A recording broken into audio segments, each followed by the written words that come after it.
We're good? We're live? We're live. All right, we are here, rocking and rolling. This is day 2 of Teacher Training Sneak Peek. So yesterday I'm John, this is Chris. I'm assuming you know who he is, not me. I'm John Yaks, this is Chris Yaks, but you know who that is. So Teacher Training Sneak Peek, we're here, we're doing Teacher Training Sneak Peek. We are dropping into some of the core principles, the 3 major secrets of teacher training, and a lot of these secrets are what keep people from even, like, they have this inner urge, like, I love to, I want to do what they do, I want to do what that person does, it looks so awesome, and then all of these false beliefs keep them from doing it or make them think they are not the person to do it. So we have a teacher who's phenomenal. I'm just cutting him off real quick, and like she's phenomenal.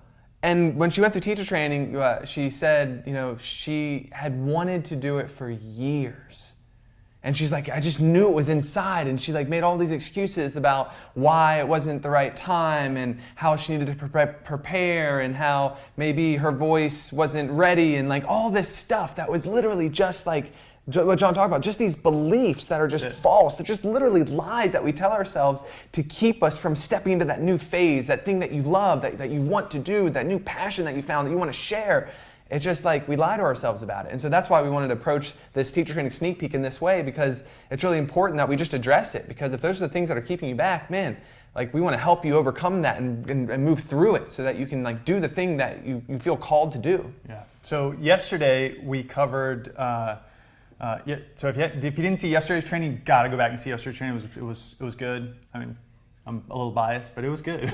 I thought it was phenomenal. It was so good. And so yesterday's training it was all about collapsing time. How do you get really good really quick? And it's not to get good for our own sake of being good, so people can love what we do, but it's so that we can be more impactful in people's lives. Because the better you teach, the more quickly you can transform people's lives.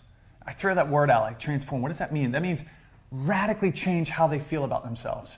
Radically change the relationship they have with themselves. And this is the juice of it, guys. This is it's easy to get caught up in the idea of yoga being all about gymnastics and yoga poses themselves. And this is where a lot of people, I'd say the majority of people that, when you say yoga, think, oh, poses. So we're doing these things, this up dog, this down dog, this warrior, and this thing. And that's just a catalyst. That's just a simple piece to get people to a place of evolution, revolution, up to a place where they cultivate a deep love for themselves.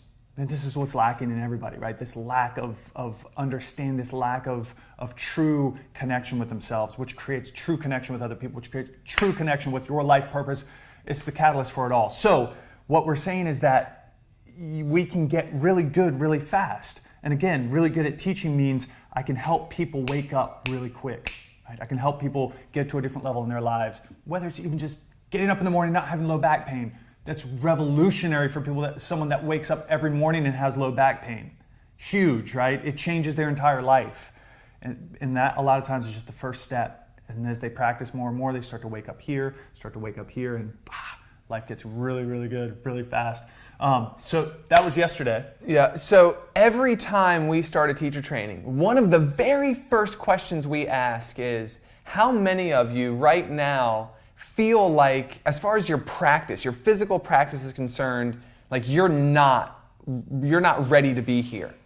And I swear it's 95%. There's one courageous person that's no, I feel confident in myself. But everyone else is me. You just pegged me. I feel like I'm faking it and I'm not good enough and I need to be able to do X, Y, and Z pose and I'm not there and I feel like I'm nervous about it and you're gonna practicing for 6 months, or I've only been practicing for a year, I've only been practicing for 2 years, whatever. In our minds, we're that wasn't enough because I'm not doing X pose, I'm not doing press up handstands, I'm not doing floats, I'm not doing full back bends and touching my back of my head to my butt. Right? I'm not doing these crazy poses that I see in Instagram feeds or I see in online. And this is the huge misnomer with yoga. This is the biggest mistake, is that people mistake the gymnastics of that for yoga and the true practice. And it is so much more. And this is so where Chris was going with this is everyone feels the same way. They step into teacher training, they're like, yeah, I don't feel like physically, like my practice, I don't think it's strong enough yet. And it always is. And we'll get into the reasons why. So yeah, exactly. So here, teacher training, sneak peek. Secret number 2, let's do it back and forth. Don't. Wrap us up. No, we're not going to do that. You don't have to have a perfect practice to be able to teach. You don't have to have a perfect practice to be able to teach. This is huge. So many people that would be phenomenal teachers. So many people that could step into a room and make major changes in people's lives. Don't, because of this misunderstanding. That's all it is. It's a misunderstanding. It's this idea that I have to have this phenomenal practice first, and then I can be a teacher. Or I have to know how to do these crazy poses because I'm going to teach a class and there's going to be someone that comes in and they're going to have a phenomenal practice. And how do I help them? How do I help them get to another level in their practice? We cover that in teacher training. We cover this idea that you don't have to do the craziest poses, and you can still help people do crazy poses if that's what they want.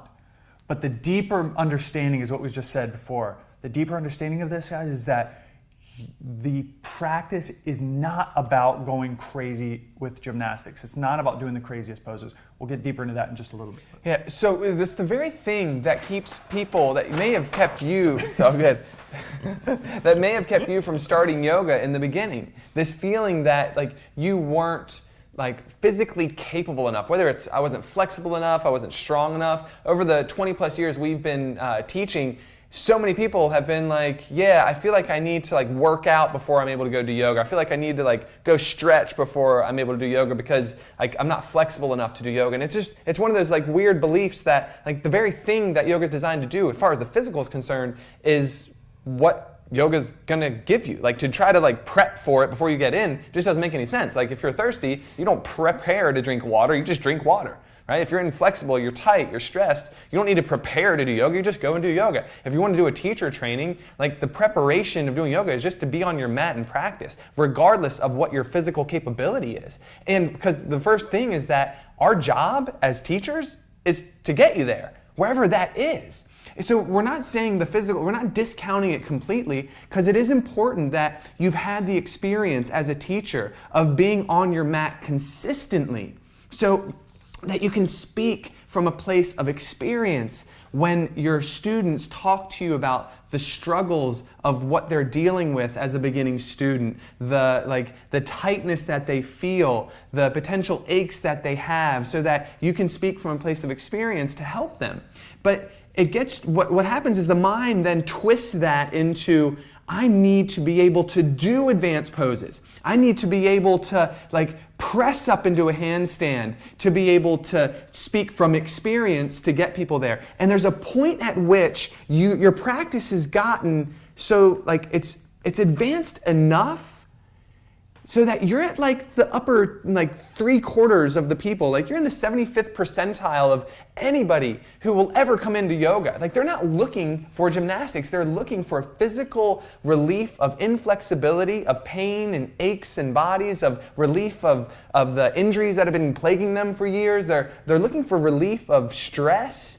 And so your ability to teach the advanced stuff, really, what you're saying is like, I just want to teach to like a very small percentage of people. What we want is an effective teacher who can teach to anyone who comes into their orbit, anyone who comes into their class. And because it is important to teach from experience, our job as teachers is to give you the full breakdown of what it means, of what every pose, the alignment. And so there's a framework that we use to break down every single pose so that you can look at it and know, not just for your own practice, because that's crazy valuable to be in a teacher training and get this type of detailed information about every pose and the full detail. I'll break it down on the whiteboard in just a second, but Whole race number 2. whole race number 2. Damn it, John, you're going ahead. Where is it going? So it's super valuable for your own valuable. practice, but it's even more valuable in your ability to teach someone in that framework so that they know where the beginning level is. They know how to modify if there's an injury going on for them, or if there's just a level of inflexibility or limited range of motion. They know what the next level is for how to deepen. They know what that next level is to go deeper. And quite honestly, like some people who have advanced practices aren't really good teachers. We'll go into that in a little bit. Yeah. Let me check this out. So, yeah. So we're going to touch on this a little bit later, but I just want to bring up the point because Chris just talked about it, and it's extremely valuable. Is that when you hear somebody, if you practice all the time and you've fallen in love with it, like we all do, and you're trying to convert, you're trying to like get your significant other in, you're like, oh my God, you got to try this yoga thing. They obviously see the change in you, they see the shift happen, but then you're like, come on, let's practice. Or a friend, come on, let's practice. And Chris and I get it all the time because a lot of our buddies they're into martial arts, or they're into lifting, or they're into some other CrossFit or something else. And we're like, you got to try yoga. And they're like, yeah, I'm not flexible enough.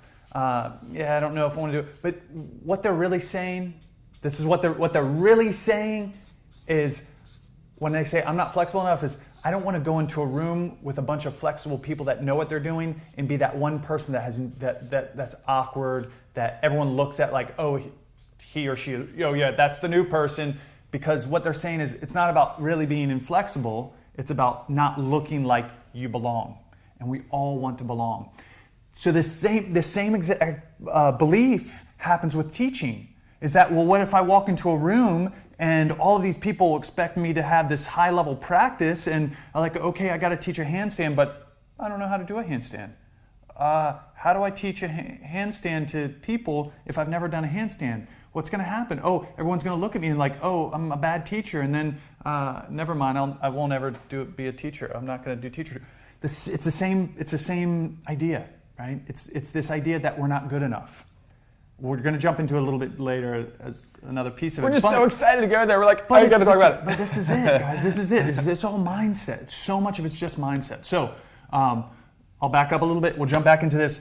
Chris wrote down the 5 major pieces. This is beautiful. If you decide, I'm never going to teach, I just want to see you guys teach this stuff, and you're here just to get your own stuff, this is good stuff, right? Because this is, if you understand these 5 points, when you get yourself into a pose, you're like, oh, okay, this is the checklist when I get into a pose of what I should be doing, right? And as a teacher, this is everything, right? This is the checklist that you want to do. This is the framework that you want to go through when you're cueing out a pose, when you're guiding people through an experience. Yeah. So, just for FYI, if a friend of yours has ever taken you to yoga and they've taken you to a level 2 class, they are not your friend.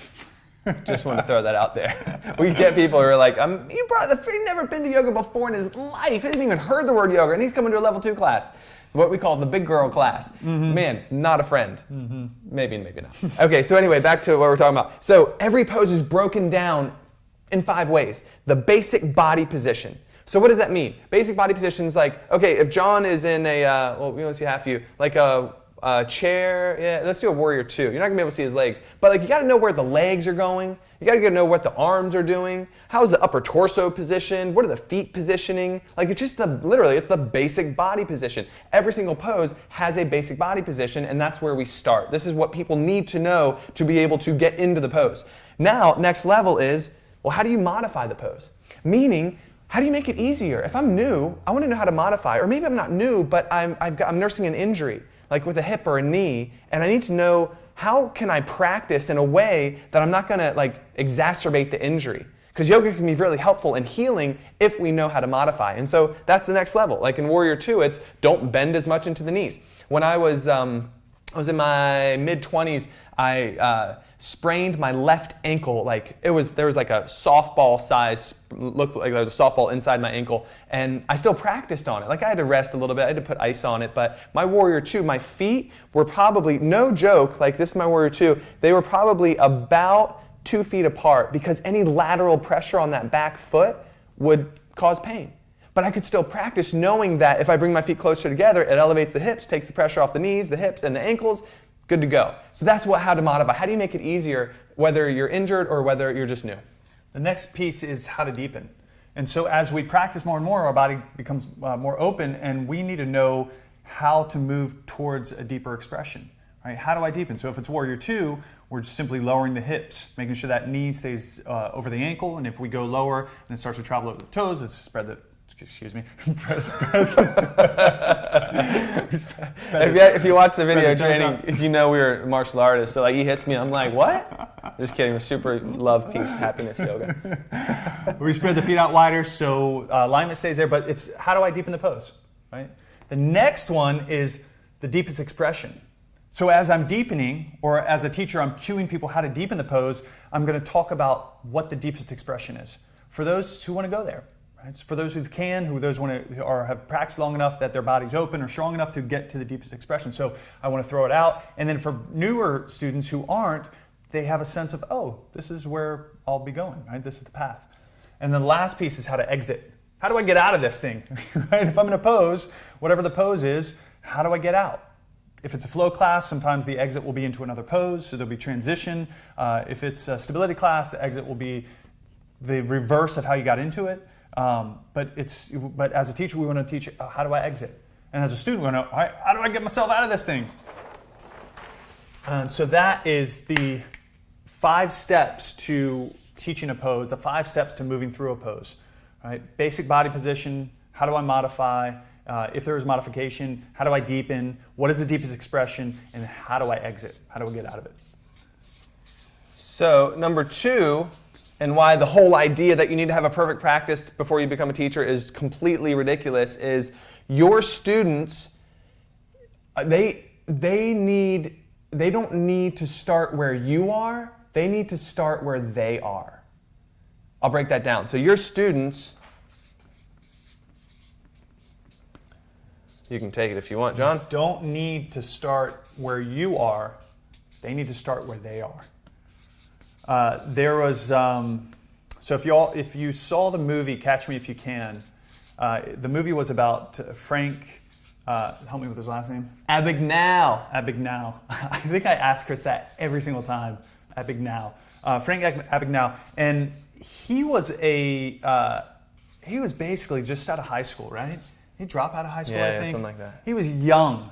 And he, if you saw the movie, he got himself into all of these jobs. He was basically a con man, but got himself into all these jobs that you're like, how?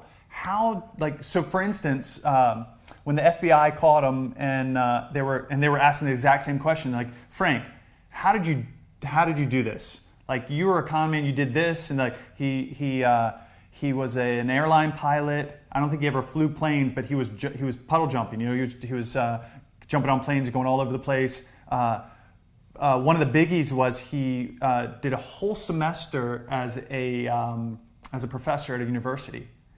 A whole semester. So, and they were like, well, and it was advanced sociology, I think, something like that, right? It was an advanced class. He taught the whole class.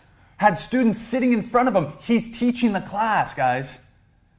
He didn't have the education to teach it. The FBI agent was like, how'd you do it? He's like, I just read the chapter before I taught. I just read the chapter. He said I was 1 chapter ahead of the students, and I just taught that chapter. I was 1 chapter ahead of the students. I just taught the chapter. Now, what we're saying is we're not trying to be con people or anything. We're saying like, I watched YouTube and saw this pose or saw this class and I taught the class. What we're saying is that you only have to be 1 step ahead of your people to help them. The students that were in Frank's class, they got benefit from what he was saying, even if he was just teaching the chapter ahead. Right? Does this make sense? You only have to be a step ahead to make an impact on somebody's life. This is the takeaway from that. Like, we're not trying to con people or anything like that, but you don't have to have this incredibly advanced practice. You just have to have some time spent in the practice. You just have to be a step ahead to help people transform. And what I'll add to that is if somebody comes in and they have an advanced practice, you just have to know the techniques of putting together a beautiful vessel. The techniques to put together a beautiful vessel, because somebody having an advanced practice does not translate to somebody being able to teach a beautiful class. You just have to know the steps to put together this beautiful experience and just be a few steps ahead of the majority of your class, and you will change lives. You will make an impact in people's lives, and this is the key. The problem with this is that we frame what we think is important and where we are, and we superimpose that on where our students are. And here's the truth, like the majority of students, even like we've been teaching, we had a Hot House Yoga for like we're in our 14th year, and there is so many new students still coming in. Like we've got seasoned people that have been there for a long time, and there's classes that we teach where like everyone's been practicing for over 5 years, but like the majority of the classes are students who have been practicing for 1 year or less. So back to the basic body position, how to modify, how to deepen, what's the deepest expression? If you know how to go there, even if you can't do the deepest expression, who you're really going to be teaching to are the people who need the basic body position. They need to know how to modify and just a basic level of how do you go deeper. And this is just what happens. So it's really, really important that you don't place where you are in a negative light as if you're not going to be able to serve the people who are going to be in front of you, because they don't need you to they don't need to know where you are and to start where you are. As a teacher, our best thing, the highest goal we have is to understand where they are and to teach them their next step. This is why the Frank Abagnale story is so important, is that if we've been practicing, we've been on our mats and we've just been putting in the effort, then we're going to perpetually be a step ahead of the people coming in. Which means we'll always have an evolution in our practice so that they can always be supported in their practice. And it's just this beautiful, like, I'm just willing to teach you what I know. And if I don't know, man, I've got the humility to say I don't know. Man, I can't tell you, like, there's a we think that we need to be perfect. Right? And all of us, we have this, like we walk around, we try to be perfect. Like look at like anyone's Instagram account. Look at ours. We filter everything because it's social. It stays there. We want it to be perfect. We want to look perfect. But there's like the idea of like this perfect practice and this perfect life. It's ridiculous. It doesn't exist. And one of the best things we can do as teachers is to be real with our students and to say, I don't know. I don't know, but I can help you get to this next level. And if I don't know, I'll help find it out. That like honest truthfulness, that vulnerability of saying I don't know, that's what people like, that's when they'll really come back to your classes. It's not because you have a perfect practice, because you're unrelatable. But when you're able to teach, like, man, this is my struggles. I'm still, right now, if you're in a class, you're like, I can't do that. I can teach you through it because I understand how to go into the deepest expression, but physically, I'm not there yet. When you're open like that, man, that's what draws people to you. That's where you create that connection, because people, like, they love it in a way that, like, it's not that they love, like, the struggle that you're going through. They love it that you're making yourself a human being. It's grounded. Yeah. It's grounded. You're relatable. They feel more connected. It's like, oh, you were where I am now, and maybe not that long ago. Like there's a level of because when you teach yoga, when you're doing this and you have it dialed in, you're going in teaching good classes, students can put you on a pedestal really easily. And if you knock yourself off the pedestal, it's so helpful. It's so grounding for them because it helps them get better faster. It helps them learn. It's like, oh, okay, he's still working on it, like we all are. You know, we're all still working on this practice, right? This practice of life, right? Which is yoga is the cheat code, guys.